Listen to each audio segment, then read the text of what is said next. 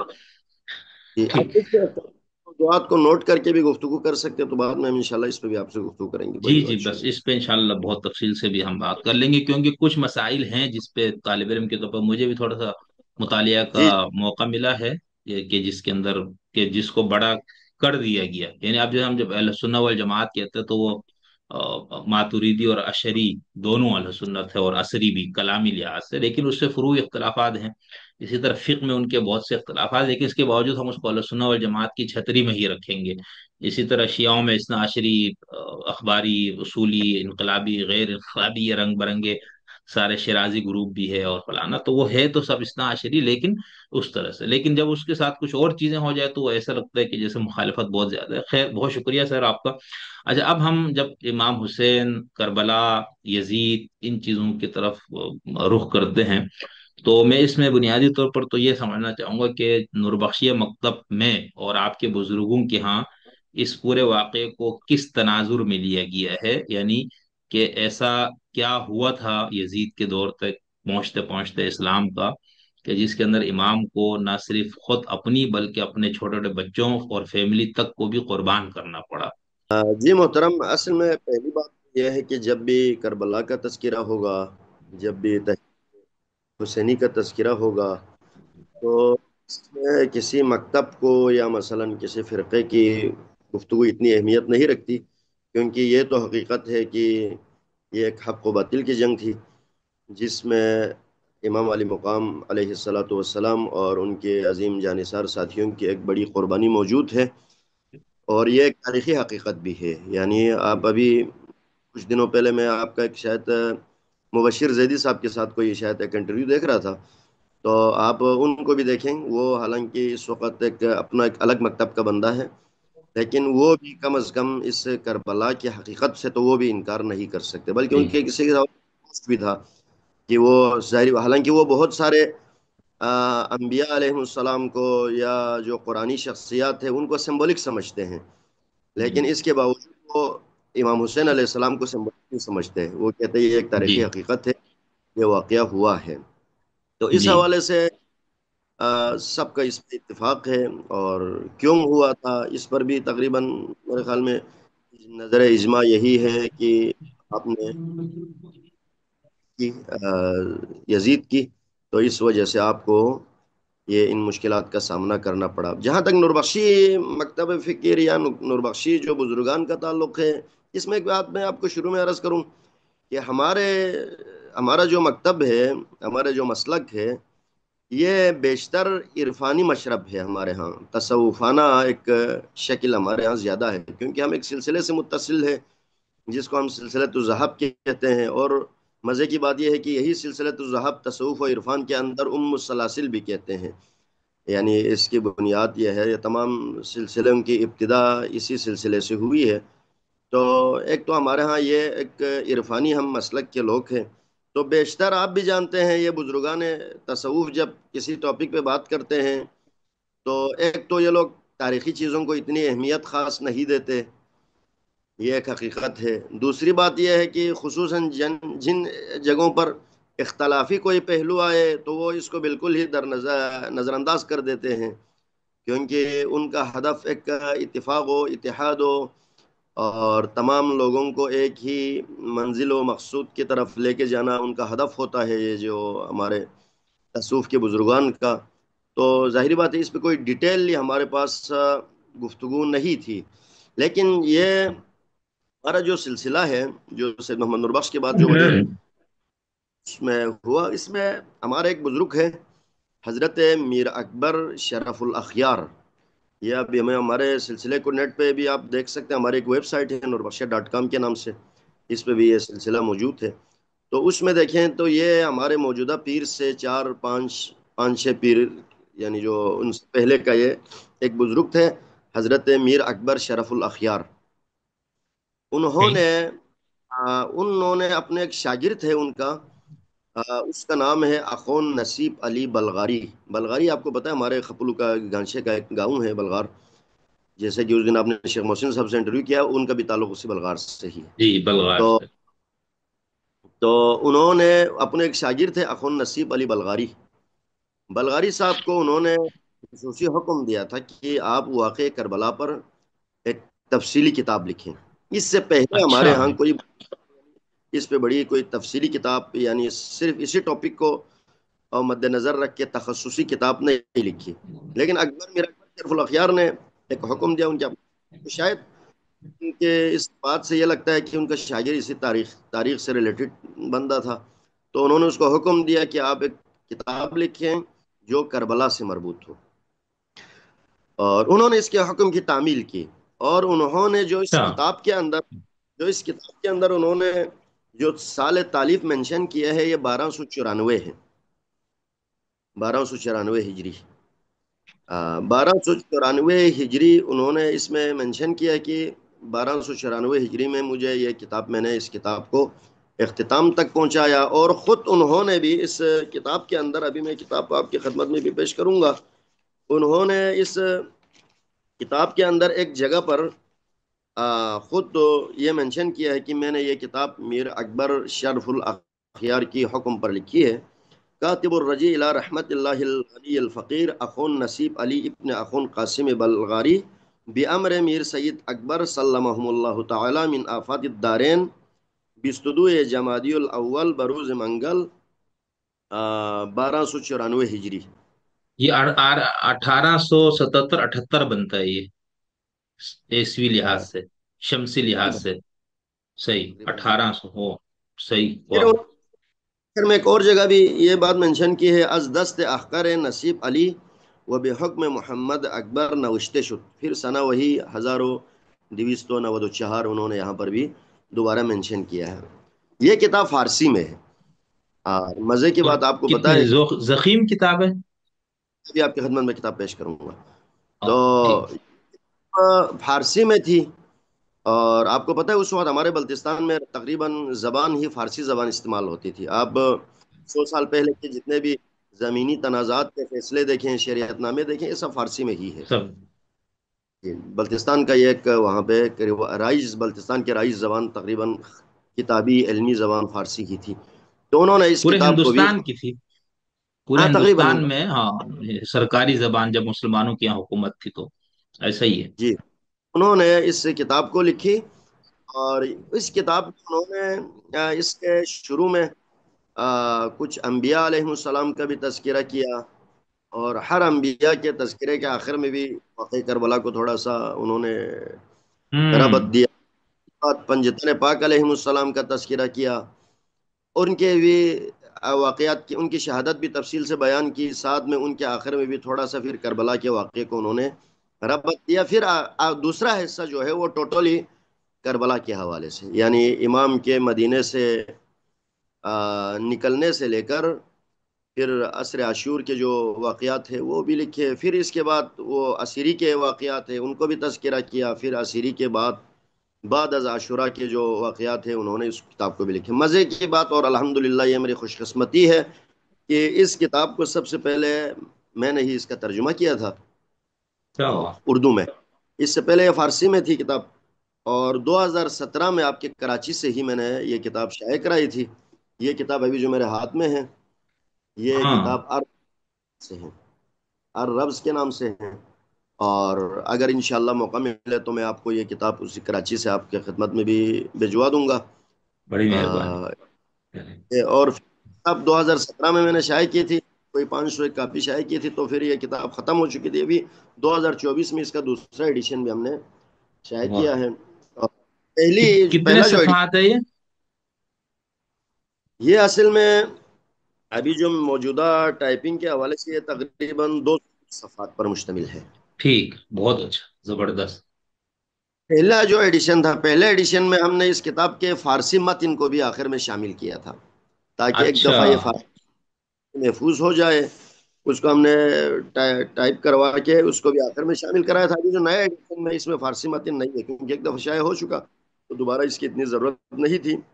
پھر آپ کو پتہ ہے اس وقت کتابیں شائع کرنا کوئی اچھا اتنا آسان کام بھی نہیں رہا، ہاں تو پھر ہم کو پتہ ہے کتاب وہ ایک مشہور کسی کا مقولہ ہے، کتابیں لکھنے والوں سے زیادہ تعویذ لکھنے والوں کو پیسے ملتے ہیں، تو کتابوں کی طرف اتنی آپ وہ شائع کرنا بھی اتنا آسان کام نہیں رہا. خیر میں الحمدللہ ذاتی طور پر کوشش کرتا ہوں، اور ہمارے کچھ دوستوں کا بھی اس میں عمل دخل ہے کہ میری تقریباً 10-12 کتابیں انہوں نے شائع کی ہیں. تو سب سے پہلے ہماری اچھا، میں قبلہ سوری میں آگے بڑھنے سے پہلے یہ پوچھنا، یہ جو کتاب کربلا پہ نور بخشی تاریخ میں پہلی کتاب آپ کی، اور آپ نے اس کا ترجمہ کیا، تو اس میں آپ نے تحقیق تخریج وغیرہ کا کام کیا، سمپل ترجمہ کیا بس؟ اچھا یہ بھی آپ کو ابھی عرض کروں، پہلا جو ایڈیشن تھا اس میں ہم نے صرف سمپل ترجمہ کیا تھا. اچھا سمپل ترجمہ کہ ہمارے پاس تو کتاب ہی موجود نہیں تھی، تو لوگوں کی ضرورت بھی تھی، اور 4000 محافل کے لیے لوگوں کو چاہیے بھی تھا. تو ہم نے پہلا تو صرف ترجمہ شائع کیا تھا. پھر ابھی دوسرا ایڈیشن میں نے تھوڑا بہت تخریج کا کام کیا ہے، اچھا، اور جو زبردست. حدیث اس میں نقل ہوئی ہے ان احادیث کو میں نے مختلف کتب احادیث سے اس کے حوالہ جات بھی دیے ہیں. ماشاء اللہ. اور اس پر میں نے ایک تفصیلی مقدمہ بھی لکھا ہوا ہے، انشاءاللہ کتاب آپ تک پہنچے گی تو آپ اس کو دیکھ لیں گے. میں نے بہت اس میں خوب. مقتل نگاری کے اوپر، اور پھر یہ جو مقتل کے اقسام کے اوپر کس قسم کے مقاتل لکھے گئے ہیں، اور پھر آخر میں خود میر اکبر شرف الاخیار کے بارے میں تھوڑا بہت میں نے اس کے اوپر ایک مقدمہ بھی لکھا ہے. واہ، بہت زبردست، یہ تو بہت علمی چیز ہے. انشاءاللہ ہم خود بھی لیں گے، اور جو دوست احباب لینا چاہے تو کوئی نمبر آپ مجھے بتا دیں، میں یہاں ڈسپلے کر دوں گا، تو اس پہ رابطہ کر کے لوگ یہ کتاب لے لیں، کیونکہ یہ بہت ضروری ہے. ٹھیک ہے نا؟ یہ مستقل جو کتاب تھی، جو پہلی بار یعنی اس کو باقاعدہ مقتل کے عنوان سے لکھی گئی کتاب یہی ہے. صحیح. بہت اچھا. ٹھیک. بہت سی جگہوں پہ ابھی میں اچھا. آپ کو کچھ حوالہ جات، بہت سی جگہوں پہ کربلا کا تذکرہ، کربلا کا ذکر یا امام علی مقام کا ذکر کربلا سے مربوط کر کے کیا ہے. صحیح. اچھا، قبلہ اس کتاب کے اندر ایک تو جو ہمارے ہاں پرانا جو مقتل کی جو پرانی کتابیں ہم پڑھتے ہیں، یا مطلب اور شیعہ سنی دونوں میں مکس کام جو ہوا، اور یا صرف شیعوں نے کیا، تو اس کے اندر ہم جس طرح یہ دیکھتے ہیں نا، آپ نے اس میں جیسے کہا کہ انبیاء کا بھی ذکر کیا، اور اس کے آخر میں انہوں نے، تو ہم پرانی کتابیں جیسے پڑھتے ہیں کہ اس میں آتے ہیں کہ حضرت ابراہیم، موسیٰ، حضرت عیسیٰ، باقی انبیاء، وہ بھی کربلا ان کو لائے گیا، وہ یہاں پر ان کو رونے کا سارے روایت، تو اس طرح کی روایتیں اس کے اندر موجود ہیں. جی جی جی، تقریباً ایسے ہی روایتیں بھی، کچھ روایتیں ہیں جیسے کہ بہار کی کچھ روایتیں ہیں کہ مثلا انبیاء، امیر المومنین کا جنگ صفین کے واپسی پر وہاں پر ان کا ہاں. بھی وہاں پہ قیام ہوا. اس طرح اس حوالے سے بھی کچھ روایتیں موجود ہیں.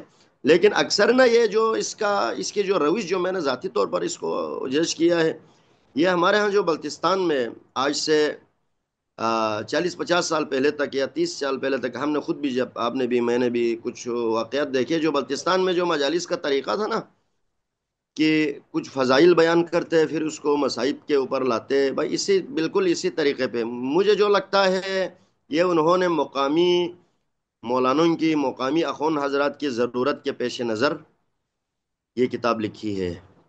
ٹھیک. اخون نصیر آپ نے تو یہ روش ہے. اور مقتل نگاری کے حوالے سے یہ مشہور جو کتاب ہے ملا حسین وائز کاشفی کی کتاب، جس پہ شہید مرتضی مطہری کی بڑی تفصیلی تنقید بھی موجود ہے. تو یہ تقریباً اس روش کے مطابق ہے، یعنی فارسی اشعار بھی نقل کیا ہے درمیان میں بہت زیادہ، رجز خوانی کے موضوع پر اور دیگر اچھا. موضوعات پر. اچھا. ہاں، وہ تو آپ اب کو پتہ جیسے ہے یہ میں. ہمارے یہاں اب بھی نوربخشیوں میں جب ہم مصائب پڑھتے ہیں تو اس قصہ خوان کو یا اس ذاکر کو سب سے کامیاب ذاکر سمجھا جاتا ہے جو درمیان میں اشعار پڑھ سکتے ہو. او، صحیح صحیح. ٹھیک. ہمارے بلد پہلے رائج تھا، اب بھی رائج ہے، یعنی ہمارے بزرگ علماء کے یہاں اب بھی رائج ہے. صحیح. اچھا، قبلہ جیسے میں بھی کتاب ہے یہ حجت الاسلام الحاج مولانا محمد ایوب بشوی، جی تاریخ جی جی بنی جی ہاشم و بنی امیہ اور تاریخ بنی ہاشم و بنی عباس، تو اس کے اندر انہوں نے صفحہ 391 سے یہ شروع کیا. تاریخ کربلا، کربلا عراق میں دریائے فرات کے کنارے 32 درجہ 5 دقیقہ طویل بلد اور 34 درجہ 40 دقیقہ عرض بلد پر واقع ہے. تاریخوں کے مطالعے سے معلوم ہوتا ہے کہ امام حسین کی شہادت سے قبل جتنے انبیاء اور اوصیاء کربلا سے گزرے، ایک نہ ایک پریشانی اور تکلیف میں مبتلا ہوئے، پھر اس کے دوران حضرت آدم، نوح، ابراہیم، موسیٰ، عیسیٰ اور حضرت علی، ان کا اور باقیوں کو بھی ذکر کیا، پھر آخر میں انہوں نے صفحہ 424 پہ کربلا بھیجنے کا سبب، اور اس پہ انہوں نے بات لکھی. تو یعنی آپ جو الرفس کتاب کا فرما رہے اس کے اندر بھی اسی نوعیت کی چیزیں موجود ہیں. یعنی اس طرح، یہ اسی طرح بالکل، یعنی ساروں کا تذکرہ ہمارے اس کتاب میں نا، جو انبیاء کا بھی یہاں تذکرہ ہے کہ خود انبیاء کے اوپر جو مصیبتیں یا مشکلات یا آئیں ان کو زیادہ فوکس کیا گیا ہے. مثلا اچھا اچھا. ابراہیم علیہ السلام کو نارے نمرود میں پھینکے جانے کا واقعہ کو زیادہ وہ کیا ہے. حضرت آدم جب زیارت بیت المقدس سے واپس آئے تو حابیل و قابیل کا جو واقعہ ہے اس کو زیادہ فوکس کیا ہے. ٹھیک ٹھیک ٹھیک ٹھیک اور ٹھیک. صحیح. السلام لیکن جو اس حضرت اس یوسف، میں یہ پہلو ہے نا کہ اس طرح کے بہت سے انبیاء کربلا سے گزرے، یہ بھی چیز موجود ہے. ساروں کا نہیں ہے میرے خیال میں، جو جہاں کچھ تک کا مجھے یاد ہے. اس میں بھی انہوں نے حضرت علی پانچ علیہ چھ کہی دیے. اچھا اچھا، حضرت علی امام علیہ علی کا السلام ہے. مجلس کے لیے، جب محرم کی مجالس کی تیاری کے دوران ایک ایرانی مشہور مقرر ہے، آپ بھی شاید سنے ہوں گے، ڈاکٹر رفیع، ایک محقق مقرر ہے، یعنی ایک خطیب ہے اس وقت ایران میں بڑے ٹاپ لیول کے، جو اگر آپ اس کو ٹاپ 5 کے اندر لے لیں تو ان میں سے ایک، حتیٰ یہ بیت رہبری کے اندر بھی مجالس وغیرہ پڑھتے ہیں. اور ہمارے المصطفیٰ یونیورسٹی میں ہمارے تاریخ کے وہ سربراہ وہی تھے، یعنی جو شعبہ تاریخ کے، اچھا. اور خود یہ ڈاکٹر ہے، پڑھا لکھا بندہ ہے. ان کی بھی کوئی کتاب میں دیکھ رہا تھا مصائب کے حوالے سے، تو انہوں نے بھی اس کا وہی جو انبیاء علیہ السلام کا یہ تذکرہ، میں نے اس کے ریفرنسز دیکھے تو بیشتر بہار سے ہی تھے. جی جی، وہ بہار بہار الانوار، میں صحیح. اس پہ تو خیر ٹھیک. اتنا ہم وہ نہیں ہے. تو اس کے لیے مشرا پڑھنا پڑے گا. آصف محسنی صاحب کی جو ہے نا، مشرات البہار. خیر. تو یہ بہت اچھا. اچھا، دوسرا اس کے اندر ایک تو یہ پہلو ہو گیا مصائب اور تکالیف، اور اس کے اوپر پھر اس کے اندر جیسے ہم روایتوں میں پڑھتے ہیں کہ آسمان رویا، پرندے روئے، جنات روئے، گریا کیا وہ پوری دنیا کی ہر ہر. اس کے مقدمے میں ہی، یعنی شروع میں جب وہ مقدمہ لکھتے ہیں تو انہوں نے جو اس کا ابتدا کیا ہے، اور اس ابتدا میں بھی انہوں نے اس چیز کو بڑا تفصیل سے بیان کیا ہے کہ وہاں پر پرندے روئے، وہاں پہ زمین و آسمان نے گریا کیا، اچھا، طیور روئے، سمک روئے، یہ فلاں، یہ ساری چیزیں اس پہ بات جی ہوئی. جی، موجود ہے. ٹھیک ٹھیک. اچھا، دوسرا اس کے اندر آپ مجھے بتانا، اسی کتاب کے اندر پھر قیام امام حسین کا مقصد اولا کیا بیان فرما رہے ہیں؟ اس میں ایسے کوئی بات نہیں ہوئی اس کتاب کے اندر اچھا. تو. اس کے اوپر میں نے پہلے عرض کیا، یہ کتاب آ، مقامی علماء کی مجالس کی تیاری کے لیے جو مجھے لگتا ہے انہوں نے اس کتاب کو لکھی ہے. تو اس میں صرف مصائب کو فوکس کیا ہے، باقی اہداف، مقاصد کی طرف انہوں نے گفتگو ہی نہیں کی. ٹھیک ٹھیک. تو آپ بطور ایک نوربخش عالم محقق کے، آپ کیا سمجھتے؟ کیونکہ ہم تو اس کے بارے میں جب پڑھتے تو کئی اختلاف نظر آتے، خود اثنا عشریوں میں، زیدیوں میں، اسماعیلیوں میں، پھر سنیوں میں. تو آپ کے ہاں یعنی. میں نے اس کتاب کے اندر، اس کے مقدمے میں نے اس کی طرف کچھ نکات بیان کیے ہیں کہ اچھا. جی، میں نے اس کتاب کے مقدمے کے اندر بھی میں نے اس بات کی طرف اشارہ کیا ہے کہ امام علیہ السلام کا پیغام کیا تھا، امام علیہ السلام کا جو اغراض و مقاصد جو کہ تحریک کا وہ کیا تھا. اس پہ میں نے مختلف نظریات کو خلاصتاً پیش کیا. ان میں سے ایک نظریہ یہ بھی ہے کہ قبیلے کے اختلاف اور اموی خاندان سے دشمنی. ٹھیک ہے. ہاں. بعض کا نظریہ بعض کا نظریہ شخصی مفادات، کچھ لوگوں کے شخصی فائدے تھے. تیسرا، ہمارے جو ہاں بزرگان کا ایک مشہور نظریہ قضاء الہی، کہ بس خدا کا ایسا تھا ہوا. بالکل. اور واہ. کیا اسلامی حکومت کا قیام. ہوں. اور پانچواں نظریہ اس میں شرعی فریضہ. تو میرے خیال میں جو میں ذاتی طور پر یہ سمجھتا ہوں، ایک طالب علم کی حیثیت سے اب تک ہم نے جو اس سے ریلیٹڈ کتابیں پڑھی ہے، یا کسی، یا ہم نے بہت سے لوگوں کے باتیں محققین کی سنی ہے، اس حوالے سے آخری دو قابل غور ہے. ایک اسلامی اچھا. حکومت کا قیام، دوسرا شرعی فریضہ. یہ دونوں ہمارے لیے قابل غور ہے. اور باقی جو شروع کے مقاصد ہے یہ ایک تصوفانہ یا ہمارے یہاں جو عارفانہ نظریات تو ہو سکتے ہیں، مثلا کہ قضاء الہی میں یہی تھا، یا مثلا باقی دوسرے محققین کے نظریات میں یہ ایک شخصی مفادات تھے، قبیلہی دشمنی عرب والوں کے اندر موجود تھی یہ. لیکن میرے ذاتی سوچ یہ ہے کہ اگر میں آپ مجھ سے پوچھتے ہیں تو میری ذاتی سوچ اس میں حکومت اسلامی کی قیام، یہ تو 100% ایک مثلا ایک بندہ بے ہم کہتے ہیں کہ فعل الحکیم لا یخلو عن الحکمہ. تو ایک امام معصوم سے آپ کیا توقع کریں گے کہ وہ ایک جا کے یزید کو فرض کریں مار دیں پھر ایسے ہی چھوڑ دیں؟ اس سے تو پھر یعنی پہلے تو کم از کم ظالم و فاجر و فاسق کی صحیح ایک حکومت تو قائم تھی. آپ اس حکومت کو بھی اکھاڑ دیں پھر ختم کر دیں، پھر آپ نے کیا کرنا ہے؟ ہاتھ پہ ہاتھ درے بیٹھے تو نہیں رہنا تھا. ظاہری بات ہے ایک حکومت کا قیام تو کرنا تھا، یعنی ایک نظام اسلامی، یعنی جو ایک ظالم حکومت کو گرا کے ایک نئی اسلامی عادلانہ حکومت کے قیام کے لیے کوشش کرنی تھی. ایک یہ ہے. دوسرا یہ شریف فریضہ ایک امام کے حوالے سے، یہ تو ہم ایک عام طالب علم کے لیے حوالے سے بھی امر بالمعروف نہی عن المنکر کا جو ایک فرض کفائی واجب کفائی ہے، تو امام کے لیے بطریق اولا یہ ہونا چاہیے، کیونکہ وہ ایک ان کے پاس جو منصب ہے ہمارے اعتقاد کے مطابق منصب الہی، تو اس منصب الہی کے مطابق ان کو یہ ایک ظلم کے خلاف آواز اٹھانا ہم سب کے لیے بھی.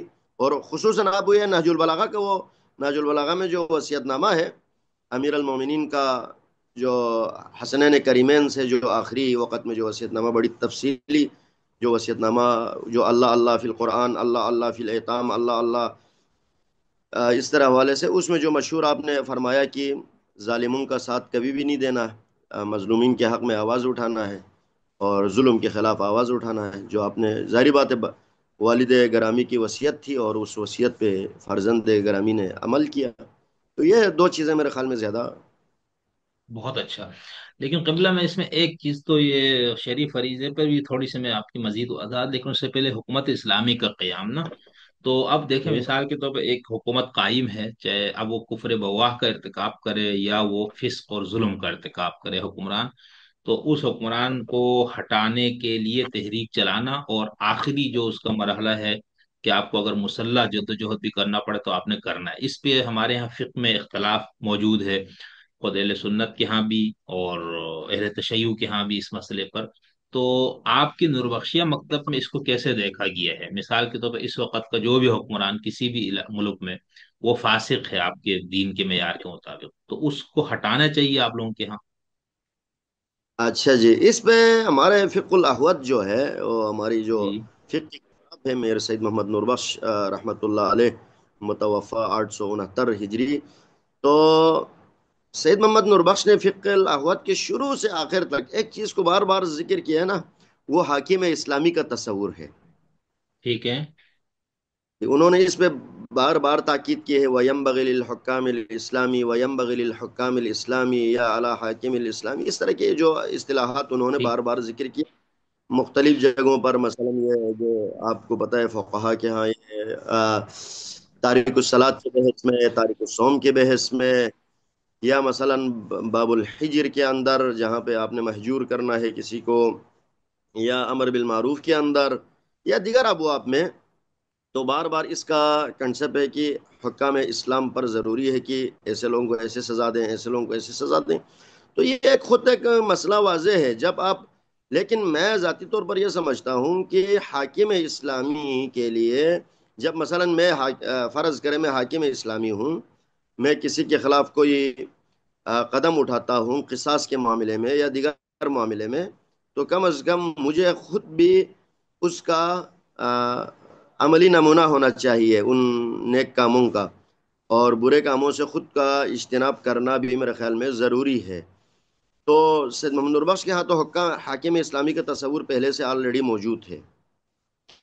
باقی جو حاکم جو یعنی فاسق و فاجر حکمرانوں کے خلاف جو آواز اٹھانا ہے، اس پہ تو میرے خیال میں عام طور پر تو ظاہری بات آپ نے ابھی بھی فرمایا، فقہ اہل سنت میں بھی اہل تشیع میں بھی اس کے اوپر اختلافات موجود ہیں.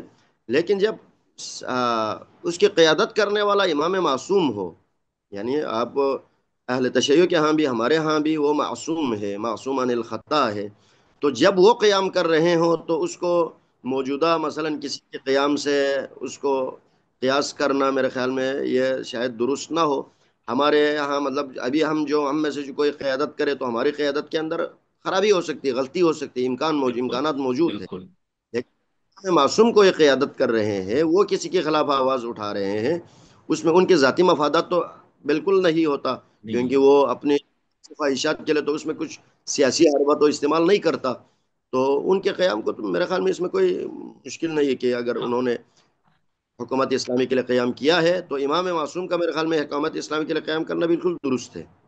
ٹھیک. نہیں میں اس پہ تو ابھی آؤں گا نا، پہلے میں اصولی موقف سمجھنا چاہ رہا ہوں نا کہ جیسے ہم مثال کے طور پر اہل سنت کے ہاں جو فقہ کی کتنی جتنی کتابیں ہیں اس کے اندر خروج کا پورا ایک باب ہے، یعنی حکمران کے خلاف. اچھا اس کے اندر پہلے تو وہی شرط لگاتے ہوئے حکمران عادل ہو، منصف ہو، متقی ہو، فلانا. آپ کے ملک کے آئین میں بھی یہی ہے کہ جو لوگ ادھر اسمبلی میں آئیں گے وہ اسلام کے تمام احکامات کا پابند ان کا ہونا ضروری ہے. ٹھیک ہے، یہ تو ہو یہ قانونی بات.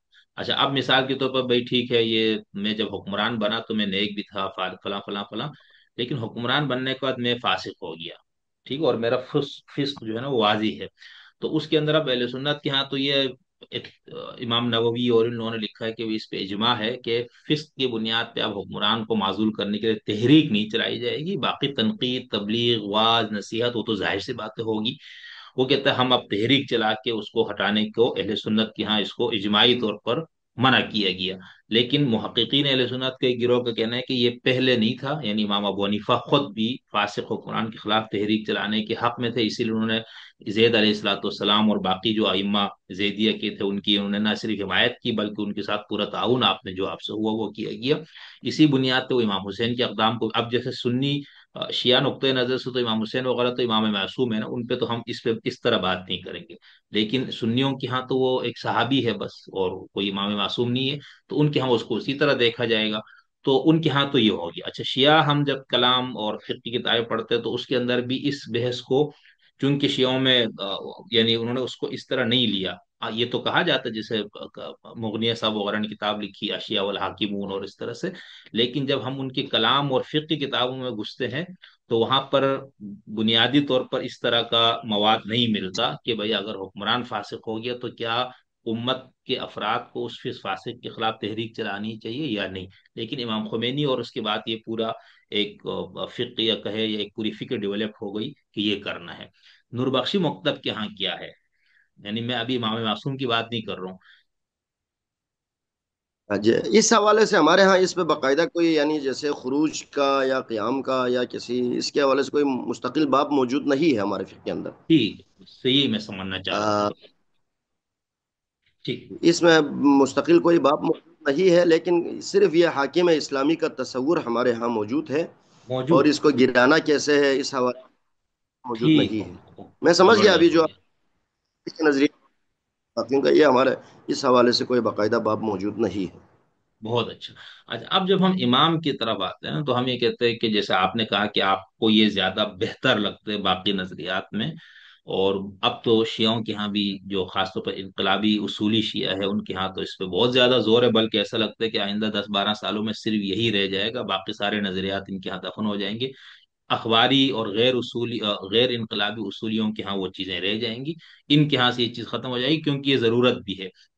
تو میں اب اس میں یہ سمجھنا چاہ رہا ہوں نا کہ جب ہم یہ کہتے ہیں تو ایک تو امام حسین کی شہادت اور آپ کی اس پورے اس سے متعلق حضور کی حدیثیں موجود ہے خود شیعہ سنی دونوں کتابوں میں، اور بہت ساری احادیث وہ ہے جس کی صحت پہ اختلاف نہیں ہے خود شیعوں کے ہاں بھی سنیوں کے ہاں بھی، جس میں آپ نے بتایا کہ میرا یہ نواسہ ہے اس کے ساتھ یہ ہوگا، جبریل نے آ کے بیوی کو بتایا، یہ سب موجود ہے.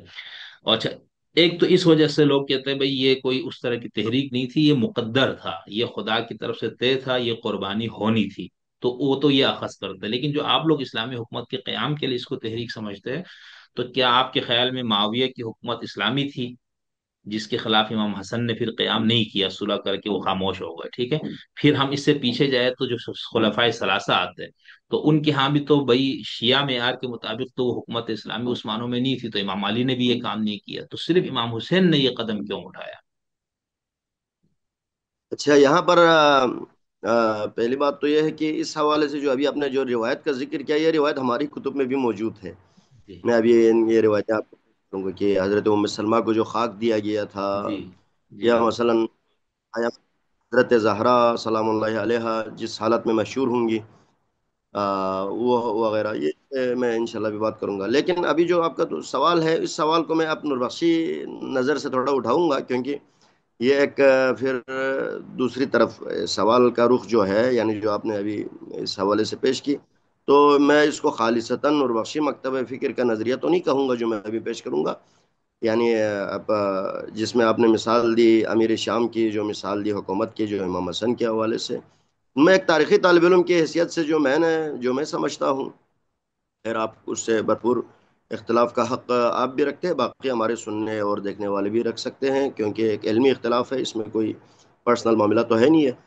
تو وہاں پہ جو ہمیں یہ پہ میرے خیال میں یہ سوال بھی اتنا نیا نہیں ہے جو ابھی آپ نے فرمایا، اور میرا جواب بھی کوئی جی جی نیا جواب نہیں ہے. یہ سب عرصے سے یہ سوال بھی جنم دے رہے، اور یہ اس کا جواب بھی کئی دفعہ مختلف لوگوں کی طرف سے دیا جا چکا ہے کہ امام حسن علیہ السلام اور امام حسین علیہ السلام، یا اس سے پہلے خلفائے ثلاثہ، ان کی سیاسی وضعیت میں میرے خیال میں جو واقعہ وہ حالات تھے، ان حالات میں حالات فرق رکھتے تھے. تو جہاں پہ امام حسن علیہ السلام اگر مثال کے طور پر امیر شام معاویہ ابن ابو سفیان سے جنگ کی پوزیشن میں نہیں تھے، یہ جمال صفین نہروان کے بعد جو حالات پیدا ہو گئے تھے، اور جو آپ کے ساتھیوں کے جو حالات تھے، اس بنا پر ہم کہہ سکتے ہیں تاریخ میں کہ آپ جنگ کرنے کی پوزیشن میں نہیں تھے. اسی لیے آپ کے پاس کوئی اتنے جان نثار فداکار ساتھی بھی نہیں تھے کہ آپ ان کو لے کے ان کے خلاف کوئی قیام کرتے. لیکن امام حسین علیہ السلام نے اپنے اصحاب کے بارے میں تو شب عاشور کا آپ کو جو مشہور جملہ ہے، جس میں آپ نے فرمایا کہ میں سب سے زیادہ اپنے ساتھیوں کو وفادار میں نے پایا، یعنی بہت ہی وفا اصحاب تھے، تعداد میں کم ضرور تھے، لیکن مگر وہ جس طرح انہوں نے جان فشانی کی، جس طرح انہوں نے جانثاری کی، وہ تو خیر سب کے سامنے ہے جب ایسے ساتھی موجود تھے. اور دوسری بات یہ ہے کہ جو امیر شام کی حکومت تک، معاویہ ابن ابو سفیان کی حکومت تک جو حالات تھے، وہ تو یزید جیسا بندہ منصب پہ آنے کے بعد بالکل فرق کرتا تھا. ٹھیک یزید نے جو اب ہمارے ہاں بھی ایک باب الصلح کے اندر میر سید محمد نوربخش پیغمبر کی اس حدیث کو بھی کوٹ کرتے ہیں، نقل کرتے ہیں، پھر وہاں پہ کہتے ہیں کہ صلح ان معاملات میں جائز ہے کہ حرام کو حلال نہ قرار دیا جائے اور حلال کو حرام نہ قرار دیا جائے. تو ٹھیک اس کے اوپر ٹھیک آپ کے بھی مطالعہ ہے، جو کچھ پڑھا ہے یزید کے جو حکومات، یا مثلا جو خود اس کے ذاتی کریکٹر تھا، اور اس کے ہاں حرمت کو حلال محمد کو کیسے حرام کیا جاتا رہا، حرام محمد کو کیسے حلال کیا جاتا رہا، تو ظاہری بات ہے امام حسن اور امام حسین کے سچویشن میں جو اس حالات میں فرق تھے، تو اس کی بنا پہ آپ نے قیام کیا، وہ تو ظاہری بات ہے، 100% صحیح ہے. ٹھیک. یعنی یزید، امیر معاویہ جو ہے وہ یزید کے مقابلے پہ بہرحال بہتر تھے. انہوں نے حلال کو حرام، حرام کو حلال، اور مطلب باقی جو کچھ آپ اس کو یہ کہہ سکتے ہیں کہ اس کے حکومت کا جو طریقہ تھا وہ، خیر اس کی نیات، اس کے بحث وہ ایک الگ بحث ہے، لیکن کم از کم ظاہری طور پر یزید سے تو ظاہری. بہتر تھا. یزید صحیح. کی نسبت ٹھیک کا مقابلہ نہ کریں، یزید کا مقابلہ کریں تو یزید تو بہتر تھا. ٹھیک. بہت اچھا بہت اچھا. اچھا، دوسرا دیکھو نا، جو خلفائے ثلاثہ یا پیچھے ہم سلسلہ چلتے ہیں، تو اسنا عشری موقف کے مطابق تو بھائی خشت اول غلط تھے. معصوم کو چھوڑ کے آپ لوگوں نے غیر معصوم کو بنا لیا سقیفہ، یہ سارا کچھ. زیدیوں کا موقف اس میں ہے کہ چونکہ ہمارے ائمہ نے ان کو مان لیا تو ہمیں کیا مسئلہ ہے بھائی، ٹھیک ہے. اب اس عشریوں میں بھی ایک گروہ ایسا بننا شروع ہو گیا ہے. تو نوربخشی مکتب میں اس پہ کیا وہ بحث ہے کہ چونکہ حضرت علی نے خاموشی اختیار کر لی، تسلیم کر لیا، تو اس کو ایک جواز مل گیا، وہ ٹھیک حکمرانی ان کی صحیح تھی یا حکومت صحیح تھی، یا اس طرح کا کوئی بحث نہیں ہے آپ کے یہاں؟ مطلب ہم اس کو یوں صرف علمی اس میں بات کر رہے ہیں، ہم کسی کی تنقیص نہیں کر رہے یا کسی کی ہم توہین نعوذ باللہ نہیں کریں گے، ظاہر سی بات ہے. اچھا، مزے کی بات میں آپ کو بتا دوں پہلے، جب میں نے آپ جی کے شروع میں کچھ کلپ دیکھے تھے نا، جب میں اس وقت شاید میں ایران میں تھا، ایک دو کلپ آپ کا میں نے دیکھا، تو میں ابھی جس آپ نے نہیں کہا کہ شیعوں میں بھی ایک گروہ ایسا بننا شروع ہوا ہے بول کے، تو میں نے بھی سوچا تھا آپ اس گروہ کا کوئی ترجمان ہے.